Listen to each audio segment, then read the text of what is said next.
Viral infections ऐसे infectious disease होते हैं जिस वजह से रेस्पिरेटरी सिस्टम के अंदर किसी न किसी प्रकार का डिजीज या फिर इलनेस होना चालू हो जाता है। वायरल इन्फेक्शंस कोरोना वायरसेस के वजह से होते हैं। वैसे तो वायरल इन्फेक्शंस काफ़ी सारे टाइप के होते हैं, लेकिन यहाँ पर हमें दो मेन टाइप पर फोकस करना है। पहला है सार्स, जिनको हम सीवियर अक्यूट रेस्पिरेटरी सिंड्रोम भी बोलते हैं, एंड दूसरा है कोविड-19। इस डिजीज का हम एक प्रॉपर डेफिनेशन समझ लेते हैं। Viral infections such as SARS and कोविड-19 are acute infectious respiratory diseases caused by coronaviruses. Viral infections mainly affect the lungs and can cause mild to severe respiratory system illness. जैसा कि अब भी हमने समझा था कि वायरल इन्फेक्शंस जैसे कि सार्स एंड कोविड-19 अक्यूट इन्फेक्शियस रेस्पिरेटरी डिजीज होते हैं जो कि कोरोना वायरसेस के वजह से हो जाते हैं। वायरल इन्फेक्शंस की वजह से हमारे जो लंग्स हैं उनके अंदर किसी प्रकार का प्रॉब्लम हो जाता है, अफेक्ट हो जाते हैं, और पेशेंट को mild to severe respiratory system illness या फिर डिजीज होना चालू हो जाता है। सो ये तो था introduction and definition about viral infections. Hope आपको अच्छे तरीके से समझ गया होगा। इसके बाद हम इटियोपैथोजेनेसिस ऑफ वायरल इन्फेक्शंस के बारे में समझ लेते हैं, यानी कि वायरल इन्फेक्शंस किस वजह से होता है, इसके पीछे का कॉज क्या है, इसके बारे में डिटेल में समझ लेते हैं। सार्स एंड कोविड-19 are caused by coronaviruses that spread mainly through respiratory droplets from infected persons during coughing or sneezing. After entering the body through the nose or mouth, the coronaviruses reaches the respiratory tract and infects the lung cells. The coronaviruses multiplies inside these cells, leading to inflammation and damage of lung tissues. This result in symptoms such as fever, cough, and difficulty in breathing.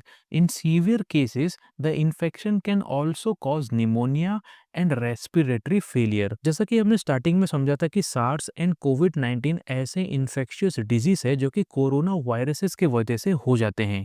जब किसी patient को पहले से ही SARS and कोविड-19 infection है, अगर ऐसे patient खांसते और छींकते हैं तो कफिंग और स्नीजिंग के वजह से इन पेशेंट के माउथ में से या फिर नोज में से ड्रॉपलेट्स बाहर निकलते हैं, और इन ड्रॉपलेट्स के अंदर कोरोना वायरसेस छुपे होते हैं। ये कोरोना वायरसेस किसी हेल्थी इंसान के माउथ या फिर नोज के जरिए बॉडी के अंदर चले जाते हैं, और बॉडी के अंदर जाने के बाद रेस्पिरेटरी ट्रैक्ट के जरिए लंग्स के अंदर पहुंच जाते हैं। लंग्स के अंदर पहुंचने के बाद ये कोरोना वायरसेस लंग्स के सेल्स को इन्फेक्ट करना चालू करते हैं, और इन्हीं सेल्स के अंदर काफ़ी ज़्यादा अमाउंट में मल्टीप्लाई होना चालू हो जाते हैं, जिस वजह से लंग्स के अंदर इन्फ्लामेशन हो जाता है, और लंग्स के जो टिश्यू होते हैं वो डैमेज होना चालू हो जाते हैं, और इन्हीं सब वजह से पेशेंट को फीवर होने लगता है, कफ होने लगता है, और ब्रीदिंग के अंदर काफ़ी डिफ़िकल्टीज फेस करने पड़ते हैं। सीवियर केसेस में इस डिजीज़ के वजह से पेशेंट को निमोनिया या फिर रेस्पिरेटरी फेलियर जैसे कॉम्प्लिकेशंस भी हो सकते हैं। सो ये तो था etiopathogenesis of viral infections. Hope आपको अच्छे तरीके से समझ गया होगा।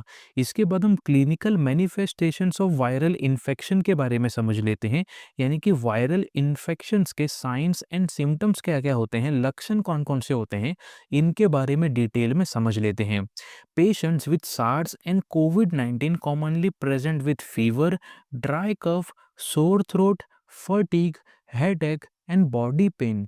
As the disease progresses, patient may also have shortness of breath and chest tightness. Some patients may experience loss of taste or smell.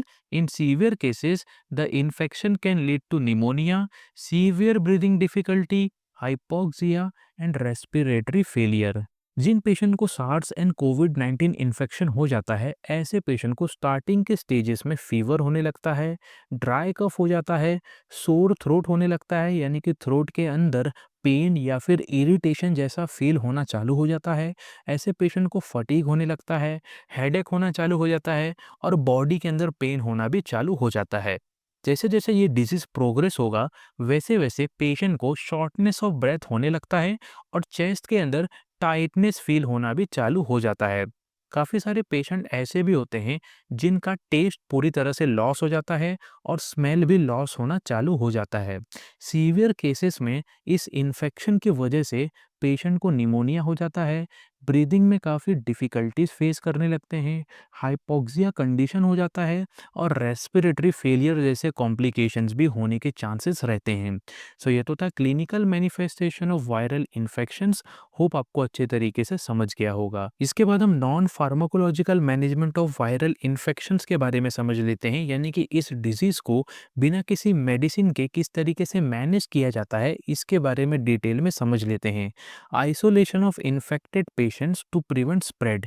Jin patient को कोविड-19 या फिर सार्स इन्फेक्शन हो जाता है, ऐसे पेशेंट को बाकी लोगों से दूर रहना चाहिए, आइसोलेटेड या फिर क्वारंटाइन जगह पे रहना चाहिए, जिससे इन्फेक्शन स्प्रेड होने से प्रिवेंट हो जाता है। Use of face mask and maintaining hand hygiene. कोविड-19 एंड सार्स से बचने के लिए हम सबको फेस मास्क का इस्तेमाल करना चाहिए और साथ ही साथ अपने हैंड के हाइजीन को अच्छे तरीके से मेंटेन करके रखना चाहिए। Adequate rest and hydration. जिन पेशेंट को कोविड-19 या फिर सार्स इन्फेक्शन हो जाता है, ऐसे पेशेंट को एडिक्वेट अमाउंट में प्रॉपर रेस्ट लेना चाहिए और अपने बॉडी का जो हाइड्रेशन लेवल होता है उसको भी मेंटेन करके रखना चाहिए। Maintaining physical distancing and avoiding crowded places. जिन पेशेंट को कोविड-19 इन्फेक्शन या फिर सार्स इन्फेक्शन हो जाता है, ऐसे पेशेंट को दूसरे लोगों से एक फिजिकल डिस्टेंस मेंटेन करके रखना चाहिए और क्राउडेड जगह को या फिर क्राउडेड प्लेसेस को अवॉइड करना चाहिए। Proper nutrition to support immunity. जिन पेशेंट को कोविड-19 या फिर सार्स इन्फेक्शन है, ऐसे पेशेंट को अपना प्रॉपर न्यूट्रिशन मेंटेन करके रखना चाहिए। प्रॉपर न्यूट्रिशन से इन पेशेंट का इम्यूनिटी स्ट्रांग होगा और जब इम्यूनिटी स्ट्रांग होगा तो कोविड-19 और सार्स इन्फेक्शन भी धीरे-धीरे ठीक होना चालू हो जाते हैं। सो ये तो था non pharmacological management of viral infection. Hope आपको अच्छे तरीके से समझ गया होगा। इसके बाद हम pharmacological management of viral infections के बारे में समझ लेते हैं, यानी कि वायरल इन्फेक्शंस को मेडिसिन्स का यूज़ करके किस तरीके से मैनेज किया जाता है, इसके बारे में डिटेल में समझ लेते हैं। सबसे पहला है एंटीपायरेटिक्स। इसके एग्जांपल है पैरासिटामोल। पैरासिटामोल काफ़ी इम्पॉर्टेंट मेडिसिन होता है वायरल इन्फेक्शंस को मैनेज करने के लिए। ये मेडिसिन पेशेंट के बॉडी के अंदर फीवर को रिड्यूस करने का काम करते हैं और बॉडी में पेन जो होता है उसको भी रिड्यूस करने का काम करते हैं। इसके बाद है एंटी वायरल ड्रग्स। इसके एग्जांपल है रेमडेसिविर एंड फेविराविर। ये मेडिसिन भी काफ़ी ज़्यादा इंपॉर्टेंट होते हैं। ये मेडिसिन्स जो वायरल रेप्लिकेशंस होते हैं उनको रिड्यूस करने का काम करते हैं, जिस वजह से वायरल इन्फेक्शंस भी धीरे धीरे ठीक होना चालू हो जाते हैं। इसके बाद है कॉर्टिकोस्टेरॉइड्स। इसके एग्जांपल है डेक्सामिथासोन। ये मेडिसिन भी काफ़ी इंपॉर्टेंट होता है। ये मेडिसिन पेशेंट के बॉडी के अंदर, लंग्स के अंदर जो इन्फ्लामेशन हो चुका होता है उस इन्फ्लामेशन को रिड्यूस करने का काम करते हैं। इसके बाद है ऑक्सीजन थेरेपी।